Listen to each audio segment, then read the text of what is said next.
राधा वल्लभ श्री हरिवंश, राधा वल्लभ श्री हरिवंश। ओम श्री परमात्मने नमः। देशवासियों के हित की कुछ बातें बताया जा रहा है, अवश्य सुने, बहुत काम की बातें हैं। वर्तमान समय में उन्नति के नाम पर चारों ओर इस प्रकार अनलगर कार्य हो रहे हैं कि जिनसे देश, जाति और धर्म का पतन होता जा रहा है। उन सब अनर्थपूर्ण कार्यों को समझ सोचकर उनसे स्वयं विरत होना तथा दूसरों को उनकी बुराइयां समझाकर विरत करना चाहिए और ऐसा प्रयत्न करना चाहिए जिससे देश, जाति और धर्म का उच्च स्थान हो। हम अपनी धर्मनिरपेक्ष सरकार से भी अनुरोध करते हैं कि वो हमारी प्रार्थना पर ध्यान दे। यहाँ ऐसी कुछ बातों का दिग्दर्शन कराया जाता है। स्त्रियों के लिए पातिव्रत्य धर्म हिंदू धर्म का प्रधान अंग है। उसके विरुद्ध जो तलाक विधेयक स्वीकृत किया गया है वह भारतीय पतिव्रता स्त्रियों के प्रति घोर अन्याय है। इससे संस्कारगत विवाह का मूल आदर्श ही नष्ट हो जाता है। यह स्त्रियों के सती तत्व को भी तो नष्ट करने वाला है ही, स्त्रियों के सुखपूर्वक जीवन यापन में भी बाधा पहुंचाने वाला है। पुरुष वर्ग इस तलाक कानून के सहारे निर्दोष स्त्री पर दोष लगाकर उसका त्याग कर सकता है। फिर उन बेचारी अबलाओं की क्या गति होगी। चरित्रहीन पुरुष अपनी विषय कामना की पूर्ति के लिए इस तलाक कानून का आड़ से लेकर सरल स्वभाव की धनी स्त्रियों से पति को छुड़ाकर अपने साथ वैवाहिक संबंध जोड़ सकते हैं और इस प्रकार क्षणिक सुख का प्रलोभन देकर उनके धन और सती तत्व को हरण कर सकते हैं। ऐसे परित्यक्ता स्त्रियों की संख्या वृद्धि हो सकती है। समाज के लोगों के जो संस्कार है उनके अनुसार उन स्त्रियों के साथ भले लोग विवाह नहीं कर सकते। इससे पतित पुरुषों को अपनी नीच वासना पूर्ति के लिए मौका मिल सकता है। विदेशों की भांति यहाँ भी दंपति में मुकदमेबाजी हो सकती है। इससे पारस्परिक प्रेम में तो बाधा है ही, साथ ही धन का अव्यय भी है। उस दिन यह ठीक ही कहा था, तलाक की छूट देकर पातिव्रत्य श्रेष्ठ आदर्श को कलंकित किया जा रहा है। यह हिंदू विवाह कानून हिंदू धर्म पर प्रत्यक्ष घोर आघात है। हिंदू विवाह कोई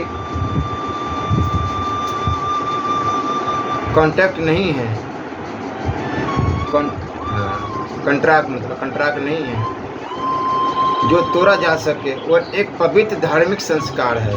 यह अविच्छेद विवाह संस्कार हिंदू धर्म का एक मुख्य अंग है। धर्मनिरपेक्ष सरकार का हिंदुओं की इस पवित्रतम विवाह संस्था का विनाश करने के लिए बहुमत के बल पर इस प्रकार कानून बना देना उचित नहीं है, जिसका अधिकांश हिंदू जनता ने एक स्वर से विरोध किया। बड़े बड़े न्यायाधीशों ने, विश्वविख्यात कानून के पंडितों ने, धर्माचार्यों ने जिसको अन्याय मूलक तथा हिंदू धर्म के लिए अत्यंत घातक बतलाया, उसी पतन का पथ प्रस्त करने वाले विवाह कानून को थोड़ी सी भावपत्र स्त्रियों को प्रसन्न करने के लिए और सुधार के लिए नाम पर किसी की भी कुछ भी न सुनकर पास कर देना जनतंत्र सरकार के लिए कहाँ तक युक्त है। विज्ञ पुरुष इसका विचार कर सकते हैं। विशाल जनता के मत के विरुद्ध केवल लोकसभा के बहुमत से कोई कार्य करना जनतंत्र का उपहास करना है। इसी प्रकार उत्तराधिकार संपत्ति के बंटवारे के विषय में हिंदू परिवार के लिए जो कानून बना है वह भी हिंदू जाति के लिए अत्यंत घातक। स्त्री का पिता के घर में हिस्सा रखना, स्त्री का पिता के घर में हिस्सा रखना स्त्रियों के लिए महान हानिकारक है। इस कानून के अनुसार उधर लड़की को पिता के घर में हिस्सा मिलेगा, इधर अपने ससुराल में पति की बहन, अपनी ननद को दे देना पड़ेगा। इससे स्त्रियों को क्या लाभ होगा। परस्पर मनोमालिन्य, राग, द्वेष, बैर, विरोध बढ़ सकता है। भाई बहनों का प्रेम नष्ट हो सकता है और मुकदमेबाजी हो सकती है। ऐसा होने पर धर्म, इज्जत, लज्जा, शरीर और धन की महान हानि हो सकती है। सगे संबंधी परस्पर एक दूसरे को मारने के लिए उद्यत हो सकते हैं। इससे तो यही उत्तम है कि जब तक विवाह न हो तब तक पिता के घर में कन्या का पुत्र की तरह पूरा अधिकार रहे और विवाह होने के बाद ससुर के घर में स्त्री पुरुष का समान अधिकार रहे। अभी भी किसी अंश में ससुराल में स्त्री का अधिकार है, इसको और अधिक ढूंढ कर दिया जाए कि पति के जीवित रहते भी और मरने पर भी स्त्री का समान अधिकार रहे। यही स्त्री जाति के लिए बहुत लाभकारी बात है। ऐसा न करके विवाहिता स्त्री के लिए पिता के घर में अधिकार का जो कानून बनाया गया है उससे तो हानि ही हानि है। समाज में घोर अशांति तथा अव्यवस्था हो सकती है। खास करके स्त्रियों के लिए संकट बहुत बढ़ सकते हैं। स्त्रियों में स्वाभाविक ही सरलता है तथा लज्जा और भय भी है। इससे वह इस समय भी पुरुषों के द्वारा अपने हक से वंचित कर दी जाती है। इस कानून से तो उनकी और भी दुर्दशा हो सकती है। आजकल धनी विधवा स्त्रियों को भी भयानक कष्ट उठाने पड़ते हैं। यदि वह लड़का गोद लेती है तो वह लड़का उसके धन का मालिक बन बैठता है।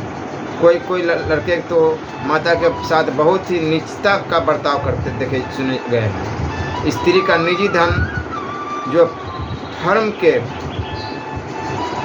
बही खातों में उसके नाम में जमा है उसे न देना विवाह, दृढ़ागमन और पति की मृत्यु आदि के समय ससुर और पिता के आदि से मिले हुए धन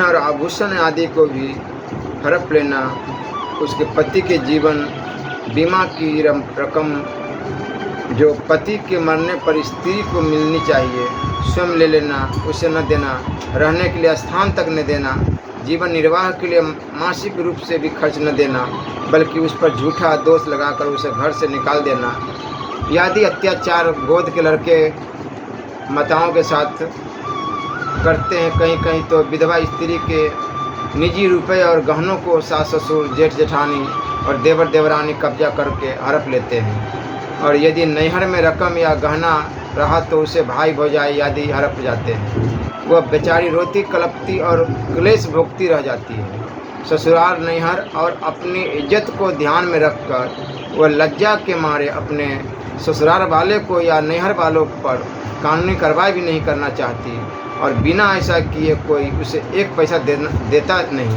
ऐसी कोई बहन यदि अदालत की शरण लेना भी चाहती है तो कोई भी उसकी मदद भी नहीं करता, न समाज के लोग, न सरकार और न कानून न पेशा करने वाले वकील। यदि इस स्थिति में उसका जीवन कितने संकट में बीतता है इसे वही जानती है। इधर दुराचारी लोग विविध साधनों से स्त्रियों का सतीत्व नष्ट करने पर तुले रहते हैं। ऐसी अवस्था में वह बेचारी क्या करे। विधवाओं के इस घोर दुख को देखकर मनुष्य का हृदय कांप जाता है। अतः विधवा बहनों के इस दुख की ओर समाज, सरकार, वकील आदि सभी को ध्यान देकर उनकी यथासाध्य सहायता करनी चाहिए और उनके निजी गहने तथा रुपए उनके हक के अनुसार उनको मिल जाए, इसके लिए तथा उनके सती तत्व की रक्षा के लिए सभी को विशेष प्रयत्न करना चाहिए। विवाह में दहेज देने की प्रथा भी दिनों दिन बढ़ती जा रही है। यह देश के लिए बहुत ही घातक है। यह कुप्रथा प्राय समस्त देश में, भारत के प्राय सभी प्रांतों में और प्राय सभी जातियों में फैल गई है। इसके कारण एक लड़की के विवाह में धनी पिता के तो लाखों रुपए खर्च होते ही हैं। साधारण श्रेणी के मनुष्य के भी एक लड़की के विवाह में 5-7 हज़ार रुपये खर्च तो हो ही जाते हैं और गरीब आदमी को भी कम से कम कुछ न कुछ तो खर्च करना ही पड़ता है। मंदिर में करो, कहीं भी करो, नहीं तो लड़की की शादी होना संभव नहीं है। यह बहुत ही दुख की बात है। किसी के 4-5 लड़कियां हो तो उस बेचारे का तो जीवन ही भार रूप हो जाता है। यदि वह कहीं 100 रुपये 50 रुपये मासिक की नौकरी करता है तो उनमें तो उसका घर का खर्च ही पूरा नहीं पड़ता। फिर वह 4-5 लड़कियों का विवाह किस प्रकार करे। न तो उसे रुपए कोई कर्ज दे सकता है, न मांगने पर ही उसे मिलते हैं। इस दुख के कारण कोई कोई माता पिता और कन्या समेत आत्महत्या तक कर लेते हैं। ऐसी घटनाएं प्राय होती रहती है। इन दुखपूर्ण हत्याओं को रोकने के लिए सरकार और जनता को उचित है कि इस बढ़ती हुई दहेज प्रथा को साम दाम दंड भेद किसी भी प्रकार से रोके, नहीं तो देश जाति और धर्म की भारी हानि हो सकती है। देश का महान ह्रास हो जाने पर भी, कोशिश करने पर भी कोई लाभ संभव नहीं। अतएव इसका शीघ्र सुधार होना चाहिए। विवाह शादी के समय अत्यधिक बिजली जलाने, शानदार मंडप बनाने, आतिशबाजी करने, सिनेमा नाटक आदि करवाने और मादक वस्तुओं का सेवन करने आदि कार्यों में जो फिजूल के खर्च होता है तथा लोगों की आसक्ति बढ़ती तथा रुचि बिगड़ती है, इसे बचने के लिए भी प्रयत्न करके इनको बंद कराया जाना चाहिए। बारात आने के समय जो पार्टी दी जाती है उसमें बड़े लोगों के यहाँ प्राय होटल के द्वारा प्रबंध होता है, जिसमें परोसने वालों में सभी जाति के तथा विधर्मी भाई भी रहते हैं। उसमें एक पंक्ति से बची हुई जूठी मिठाई तथा नमकीन चीज़ें दूसरी पंक्ति वालों को परोसी जाती है। इससे स्वाध्याय, धर्म और धन की प्रत्यक्ष हानि होती है। दुख की बात है कि जहाँ अपनी प्राचीन परिपाटी के अनुसार अपने घर पर आए हुए अतिथि और महानुभावों को तथा सगे संबंधी और बंधुओं को भोजनार्थ भोजन घर ही में पवित्र सामग्री तैयार करवाकर स्वयं ही बड़े ही विनय, प्रेम और उत्साह के साथ परोसना और उनका आतिथ्य करना चाहिए। वहाँ यह वस्तु उन अतिथियों का घोर अपमान है। यह भी कम खेद की बात नहीं है कि आजकल कोई अतिथि भी इस भ्रष्टाचार को ही पसंद करने लगे हैं, पर ऐसा होना नहीं चाहिए और इस विषय में अपनी प्राचीन संस्कृति तथा रीति के अनुसार ही बर्ताव व्यवहार करना चाहिए। उसी से कर्तव्य पालन होता है तथा ठीक समझ में आ जाने पर अतिथि को भी विशेष प्रसन्नता होती है। विवाह शादी का अतिरिक्त अन्य समय भी यदि किसी भी सज्जन को हम चाय या भोजन के लिए बुलाते हैं तो उसका प्रबंध भी पवित्रता के साथ स्वयं ही करना चाहिए, होटलों के द्वारा नहीं करवाना चाहिए। अधिकांश होटलों में तो मांस, मछली, अंडे, मदिरा आदि अपवित्र पदार्थों का प्राय ही संसर्ग रहता है, जिससे धर्म, प्रतिष्ठा और शारीरिक स्वास्थ्य की भी हानि होती है। इसके अतिरिक्त स्वयं भी होटलों में जाकर भोजन करना हमारे प्रतिष्ठा, धर्म और स्वास्थ्य के लिए सर्वथा हानिकारक और अपमानजनक है, क्योंकि उनमें मांस, मछली, अंडे, मदिरा आदि अपवित्र, घृणित और हिंसात्मक पदार्थों का संसर्ग रहता है। किसी होटल में तो गौ मांस तक रहता है, जिससे परहेज होना असंभव सा है। अतएव होटलों का संसर्ग किसी भी प्रकार नहीं करना चाहिए। इन्हीं सब बातों को ध्यान में लाकर ऋषि मुनियों ने विदेशों में जाना मना किया था। जन्म, उपनयन और मरने के समय भी जो कुरीतियाँ और फिजूल खर्च बढ़े हुए हैं उनका भी सुधार करना चाहिए। लड़के के जन्म के समय जो चौपड़ ताश खेले जाते हैं, बीड़ी, सिगरेट आदि मादक वस्तुओं का सेवन किया जाता है, यह सर्वथा अनुचित है। इनको सर्वथा बंद करना चाहिए। जन्म के समय बालक के जात कर्म, बाद में नामकरण संस्कार किए जाने चाहिए तथा यथा समय उसका उपनयन होना चाहिए। जो जात कर्म, नामकरण आदि संस्कार तो प्राय किए ही नहीं जाते। उपनयन होता है, संस्कार के स्थान पर शास्त्र विरुद्ध आयोजन किए जाते हैं और उपनयन में तो कहीं कहीं बड़ा अवंडर किया जाता है। तरह तरह के खेल होते हैं और पवित्र वस्तुओं का सेवन होता है। गरीबों को न देकर व्यर्थ ही पार्टियाँ की जाती है। ये सब फिजूल खर्च और कुरीतियाँ हैं। अतः इन सब आमबंडरों को बंद करके केवल शास्त्र विधि के अनुसार उपनयन संस्कार होना चाहिए। मरने के पश्चात मृतक के लिए तिलांजलि, 10 गात, नारायण बलि, शिपिंडी, श्राद्ध, यथाशक्ति ब्राह्मण भोजन और अत्यंत निकटवर्ती कुटुंबियों को भोजन कराने के अतिरिक्त जो व्यर्थ खर्च किया जाता है उसको बिल्कुल बंद कर देना चाहिए। भारत में गौ जाति का भी दिनों दिन ह्रास होता जा रहा है। प्रति वर्ष लाखों की संख्या में गौ जाति की हत्या होती है और उनका चमड़ा और सूखा मांस विदेशों में भेजा जाता है। इस कारण भारतवासियों को घी, दूध का मिलना दुर्लभ सा हो चुका है। लोग घी की जगह नकली घी जमाया तेल वेजिटेबल व्यवहार में लाते हैं, जो स्वास्थ्य के लिए अत्यंत हानिकारक है। विदेशों से हजारों टन सुखाए हुए दूध का पाउडर तथा रिफाइंड तेल के नाम से जानवरों की चर्बी भारत में आती है। अब तो अमेरिका से भी घी आ रहा है। यह हमारे लिए बड़े ही दुख और लज्जा की बात है। जिस देश के एक ही प्रांत में करोड़ों दुधारू गायें रहती थी, आज वहाँ वैसी दुधारू गायें हजारों भी नहीं मिलती। इसी बात पर विचार करके सारे देश में गौधन की वृद्धि हो, इसका विशेष रूप से प्रयत्न होना चाहिए और कानून से गौ हत्या कतई बंद कर देना चाहिए। कोई भाई कहते हैं कि 14 वर्ष से अधिक उम्र की बूढ़ी गायों की यदि हत्या न की जाएगी तो अच्छी गायों के लिए चारा नहीं मिलेगा, पर यह उनकी दूरदर्शिता नहीं है। प्रथम तो 14 वर्ष के बतलाकर झूठे सर्टिफिकेट प्राप्त कर लिए जाते हैं और इस प्रकार दुनिया को धोखा देकर कम उम्र के गाय, बैल और बछिया आदि भी प्रत्यक्ष अधिक संख्या में मारे जा रहे हैं। कलकत्ते या बम्बई आदि के कसाई खानों में जाकर देख सकते हैं। दूसरे बूढ़ी गाय भी जो गौमूत्र करती है, उसकी ही खाद से अन्न और घास की उपज इतनी अधिक होती है कि उससे उन वृद्ध गायों का अनायास ही पालन हो सकता है। उनकी खुराक के लिए चिंता करना ही भूल है। फिर स्थान स्थान पर अच्छे गौ सदनों की स्थापना करके ऐसी गायों को बचाना सरकार तथा जनता का धर्म है। सिनेमा चलचित्र का प्रचार प्रसार दिन दिन बढ़ता जा रहा है। मनोरंजन की सामग्री तथा काला व्यवसाय के नाम पर सरकार भी इसमें प्राप्त सहायता कर रही है, परंतु इससे देश का कितना भयानक नैतिक पतन हो रहा है। आर्य स्त्रियों की सांस्कृतिक प्रतिष्ठा का कितना घोर विनाश हो रहा है। धन, स्वास्थ्य, धर्म तथा सदाचार चारी कितनी असहन हानि हो रही है, इसकी ओर बहुत कम लोगों का ध्यान। दिनों दिन बढ़ने वाली चरित्रहीनता सिनेमा का अवश्य संभावी दुष्परिणाम है, परंतु क्या किया जाए, विनाश को ही उत्स्थान माना जा रहा है। तथापि हमारी सरकार तथा देश के विचारशील पुरुषों से यह साग्रह अनुरोध है कि वह इसकी भीषण बुराइयों को समझे और जनता को उससे बचाने का समुचित प्रयत्न करे। इधर हमारे देश में डॉक्टरों की संख्या दिनों दिन बढ़ती जा रही है, साथ ही साथ बीमारियां भी बढ़ रही है।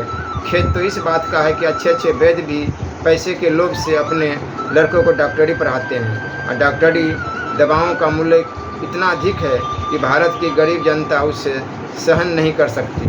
कोई गरीब भाई बीमार पड़ जाता है और यदि वह डॉक्टरी इलाज करवाता है, डॉक्टर और कंपाउंडर की फीस, उनका वाहन भाड़ा और इंजेक्शन, दवाई आदि की कीमत बस सब मिलकर इतना अधिक हो जाता है कि उस गरीब का एक मास का वेतन ही दिन में सुहा हो जाता है। गरीब भाइयों को इलाज के लिए न तो कोई ऋण देता और न कोई मांगने पर ही कुछ देता है। बिना द्रव्य के कोई डॉक्टर फ्री इलाज नहीं करता। कई भाई तो खर्च की तंगी के कारण बिना इलाज के तड़प कर मर जाते हैं।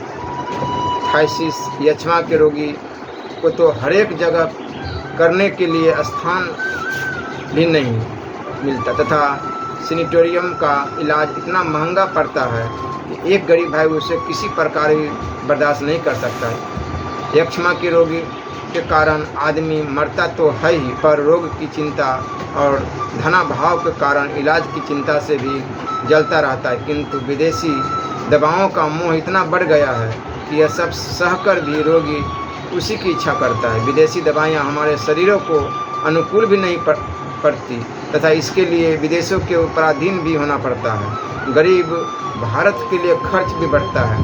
साथ ही डॉक्टरी दवाओं में मछली का तेल, घोड़े का खून, गाय का पीत, शराब, अंडा, पशु पक्षियों का मांस, खून, चर्बी आदि का अत्यधिक प्रयोग किया जाता है।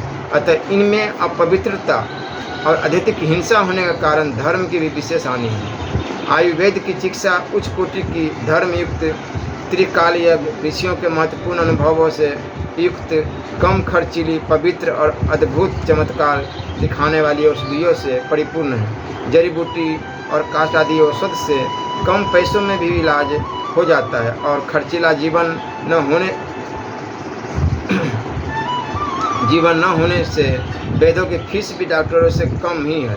किंतु दुख की बात है कि चरक, सुश्रुत, भागवत आदि त्रिकाल यज्ञ ऋषि द्वारा रचित आयुर्वेद के ग्रंथों की अवहेलना होती जा रही है, जो कि देश के लिए घातक है। और